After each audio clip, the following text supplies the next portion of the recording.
Every Sunday at 6 a.m., without fail, I park my truck outside my grandpa's little lakeside cottage. Same chipped mailbox, same leaning oak tree stretching toward the morning sun. He was always already outside, sitting on that old wooden dock with a thermos of coffee in one hand and his fishing rod in the other, as if he hadn't moved since the week before. "Running late," he said without looking up, a smirk tugging at the corner of his mouth. "It's 6:01, I replied, walking down the gravel path toward him. "Try not to age a whole year," while I grabbed the bait. Grandpa chuckled, raspy and warm. The man had a way of making silence feel like conversation.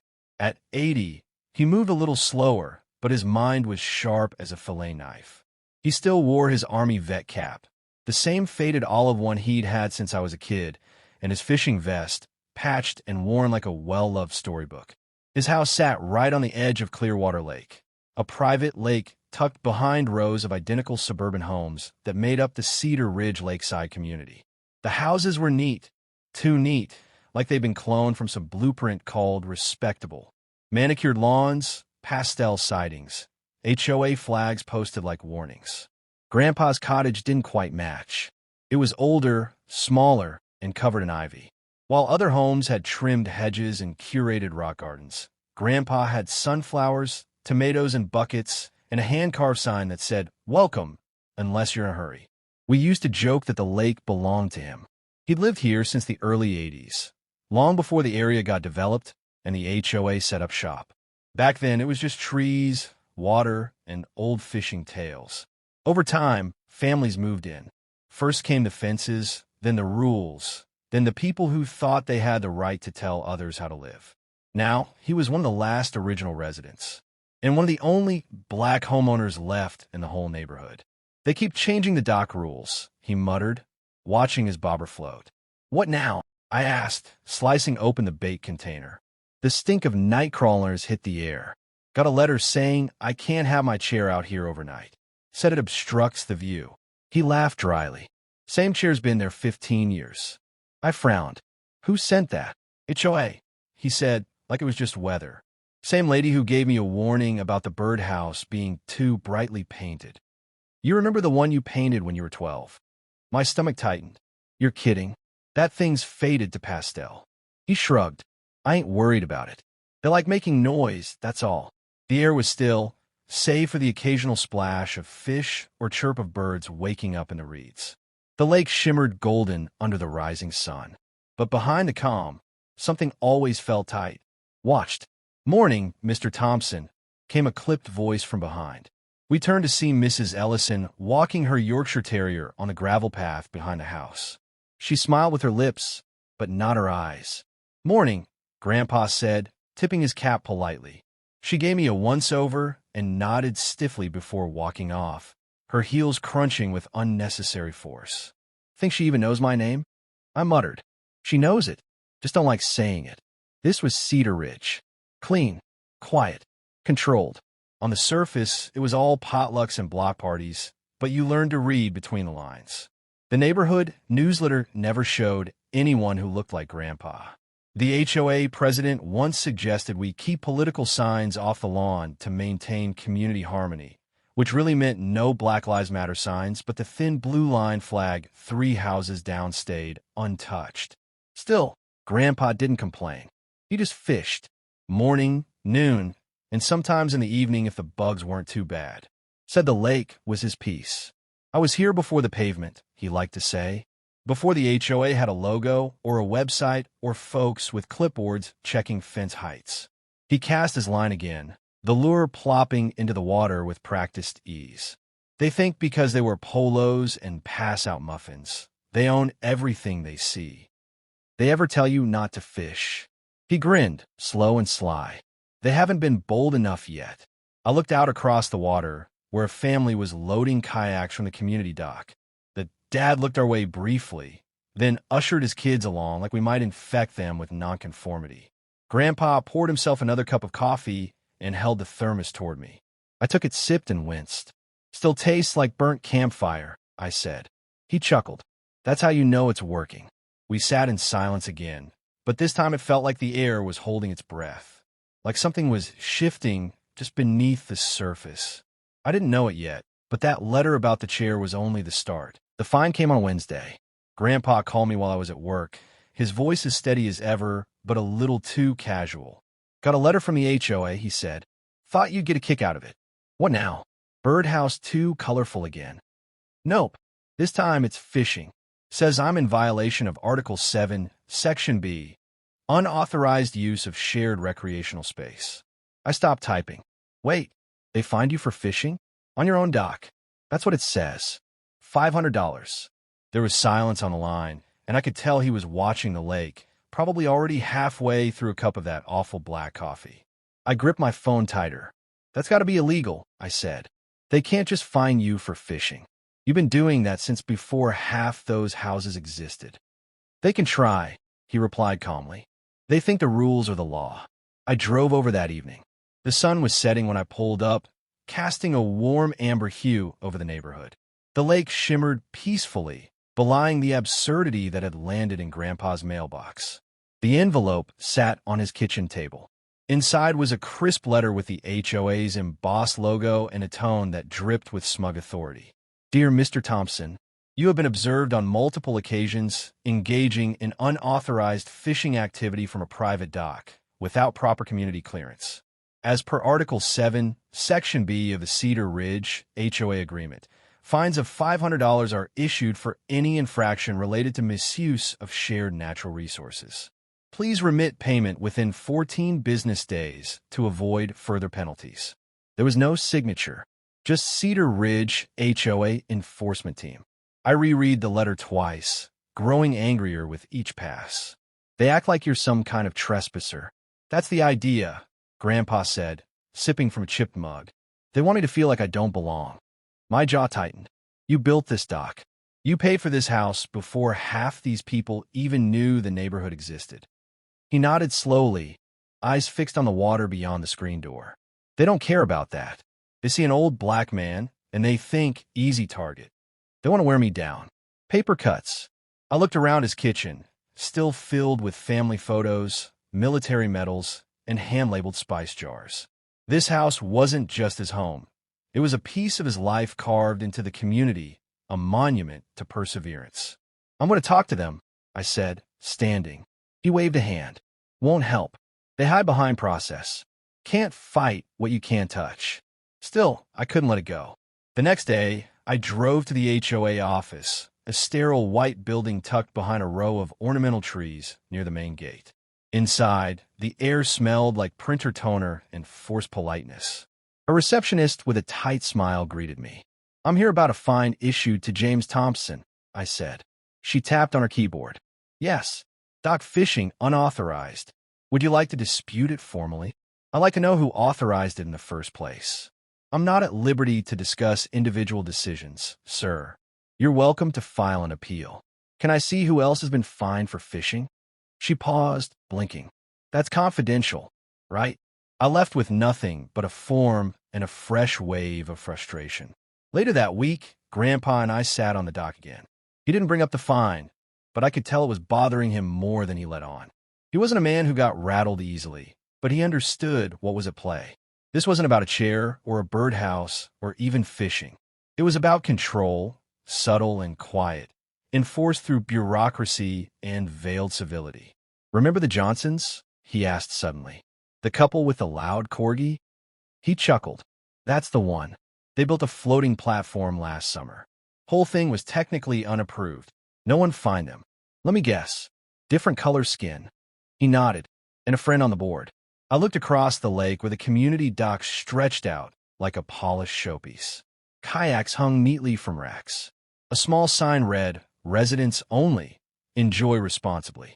It was meant to feel inviting, but to people like Grandpa, it was a reminder this isn't really yours. Don't worry about the fine, he said, casting his line into the calm water. They think money and paperwork make them powerful. And they're wrong. He didn't answer right away.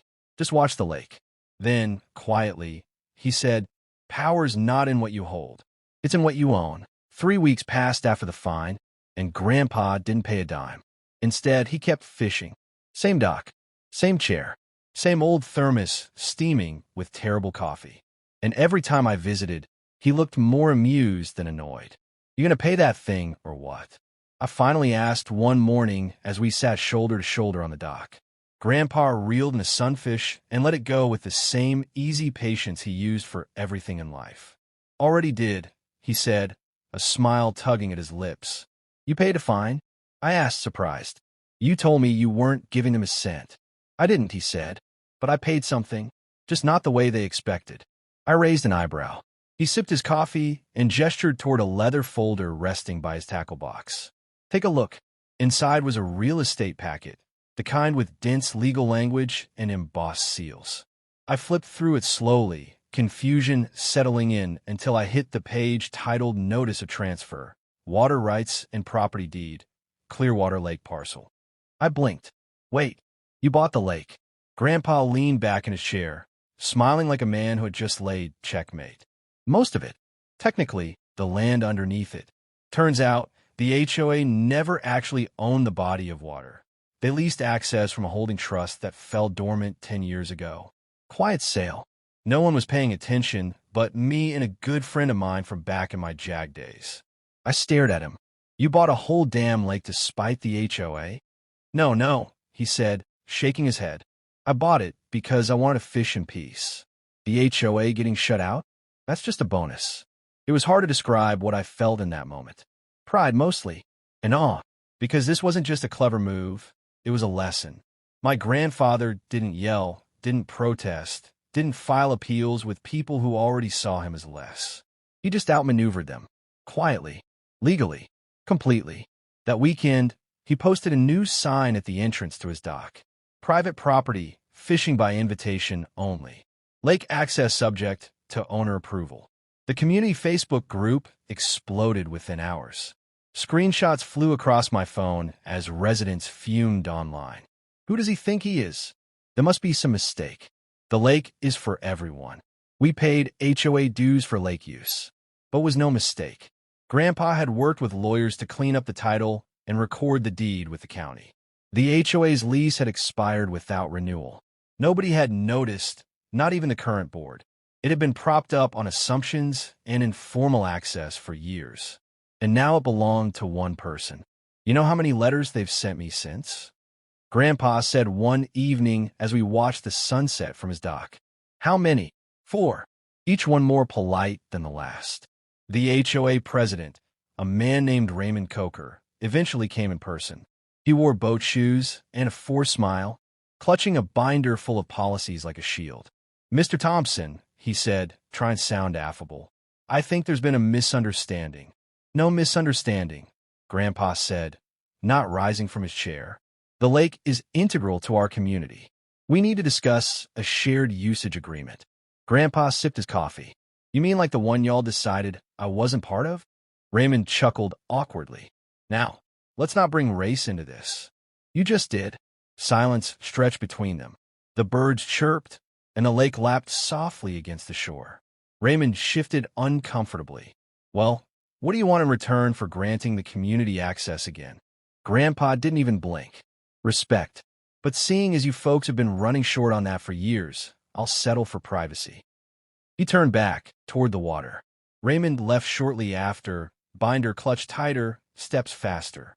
From then on, the dock stayed chained unless Grandpa invited someone.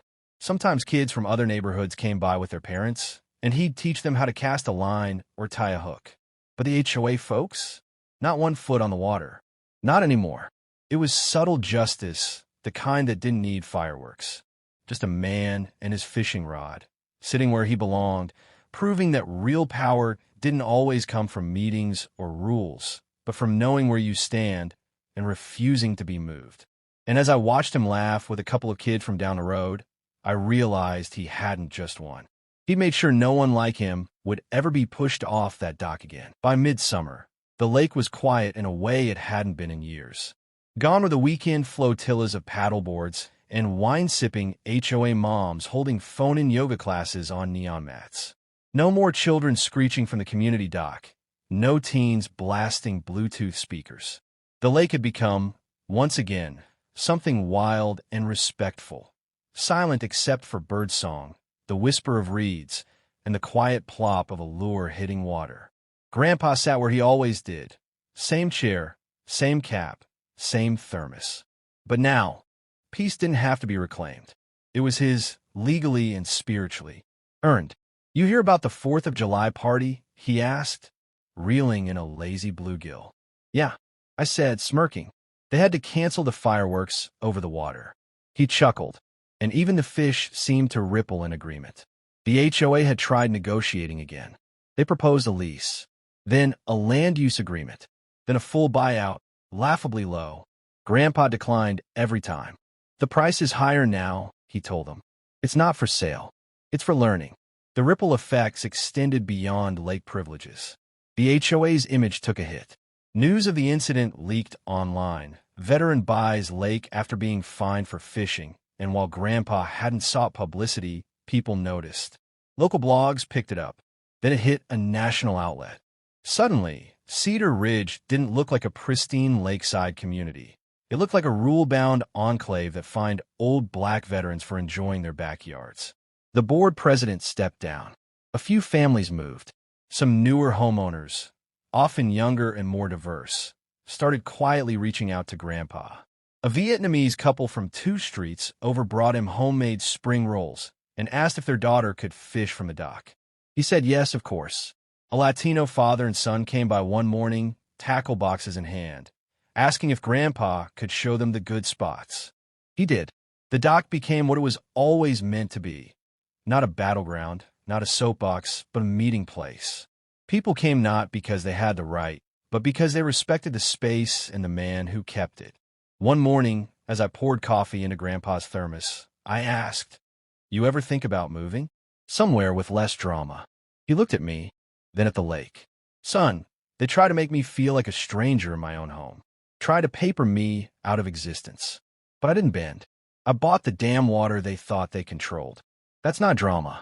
That's legacy. I understood then this wasn't just a story of retaliation. It was preservation. "I'm not leaving," he continued. "Not until I know someone like me never has to justify their place here again." Later that week, a letter arrived. Not from the HOA this time, but from a family 3 blocks down. Handwritten.